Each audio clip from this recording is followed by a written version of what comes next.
All right. Oops, sorry. Here we go. All right. Dr. Parker, again, this is Jeff Barra. This is going to be my Enron presentation, and I took it as, I named it the Enron whistleblowing.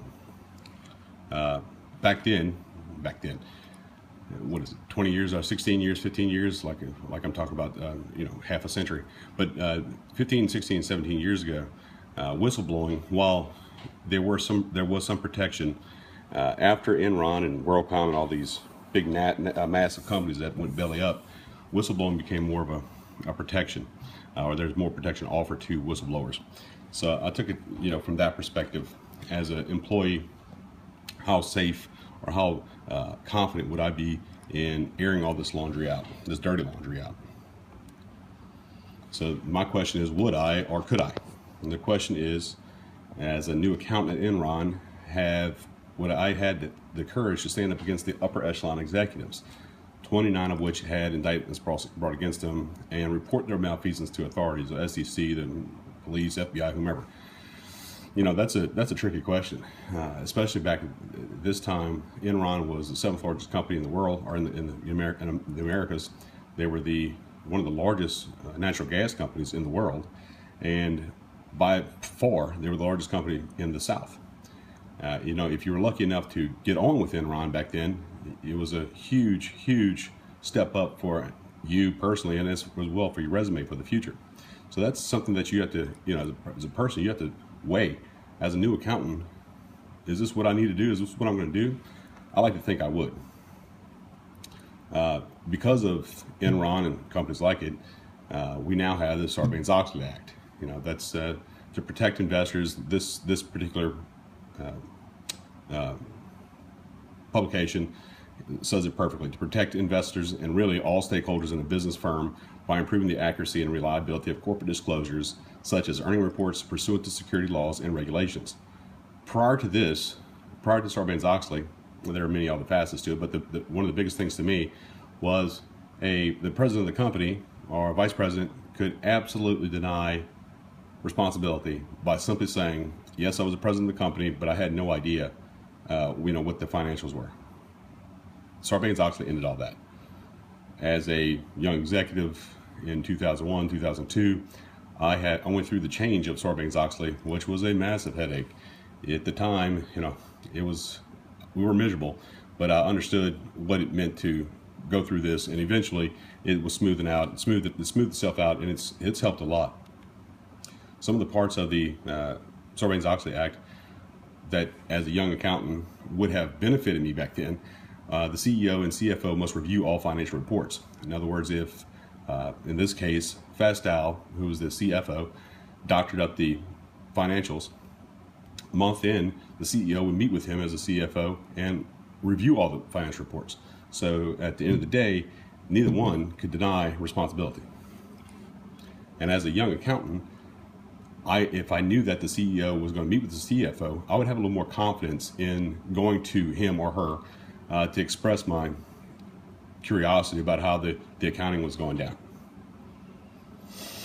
So, the setup, the art of the creative accounting, and by far, at the least, Enron was guilty of creative accounting. Their mark-to-market accounting practices, which is usually for futures, which they could have used for the gas aspect, the natural gas aspect, because they were trading futures, but they used this across all facets of the company, all segments. And generally speaking, it was against GAAP. When you're dealing with assets or the plants that they were dealing with, the natural gas holdings, that's one thing, but everything else that they were using was against the GAAP standards. Another thing that they were doing, and after the fact, Fastow blamed Skilling, Skilling blamed Fastow, and they both blamed Lay, was the special purpose entities, the SPEs, which was genius, and I'm not sure why it wasn't caught to begin with, but they set up these limited liability special purpose entities to hide losses, whatever the loss was for, a bad business decision, a failed business decision, whatever it was, they hid the losses in those SPEs. How they got away with it was, why nobody whistleblew on them, for lack of a better word, they paid these investors that lost money on these SPEs with Enron common stock. So nobody lost money per se on the investor side, except for Wall Street, of course. So as a young accountant, from the CFO all the way down to lowly old me, just a young accountant at the big firm of Enron, we all, as long as we're CPAs, certified public accountants, have to abide by the AICPA guidelines. So I label this as do what's right, says who? AICPA says who?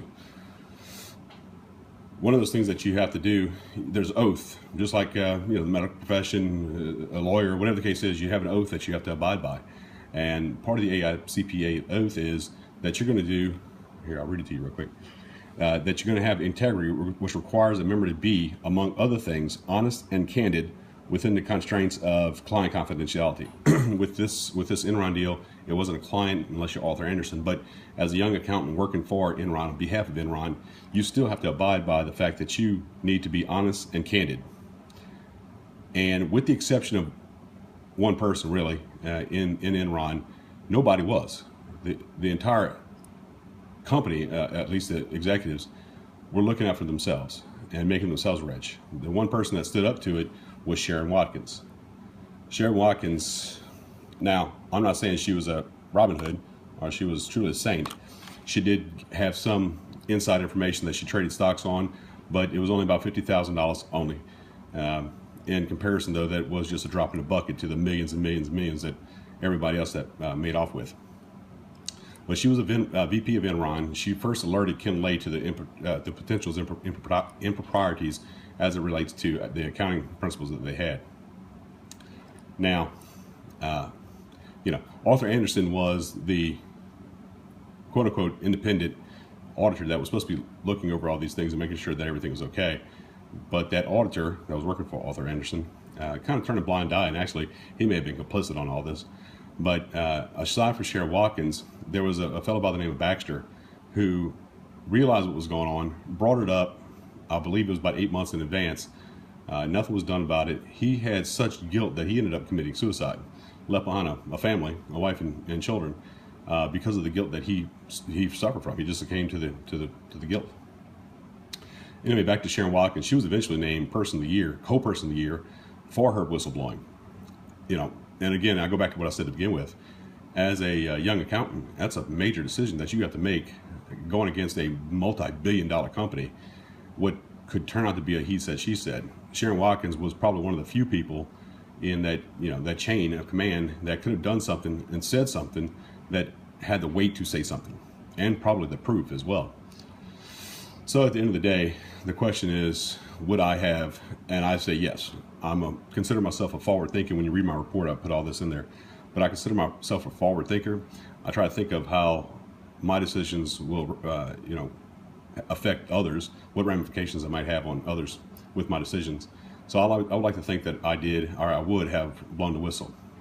As a side note, back in when all this was going down, I worked for a third-party account receivable management company, and we were tasked by the bankruptcy court, by the administrator, to collect on the open AR that Enron still had in their portfolio. And it was a heartbreaking deal because these companies that they dealt with, I'm just going to give you for instance, but ABC Inc., they sold them all the water tanks, the Kentwood jugs, for lack of a better word, the fountain drinks, and they might have owed Enron might have owed them $10,000, and they might have done some work for ABC Company, and ABC Company owed them $2,000. Well, we had to call this ABC Company to get the $2,000, even though it wasn't secured. They were under mandate by the courts to pay. If they didn't pay, summary judgment was going to be issued against them. But we were not in any position, nor was Enron, to pay them the $10,000 that they were owed. And since they weren't secured, if they got pennies on the dollar, they were lucky. So a lot of these companies that survived the first wave of the Enron debacle didn't make it through the second wave, which is collecting on the open AR. There's a sad situation all the way around. I think in the long run, reading about these folks, Skilling and Fastow and everybody else, a lot of these guys justify what they're doing is just being creative, being heroes. Actually, Fastow is how he put it. And I sincerely don't think that any of these folks thought they did anything wrong. Now, here we are, 16 years later, and none of these higher echelon folks have gotten jobs again. I think maybe they might want to rethink that. But that's my presentation on Enron.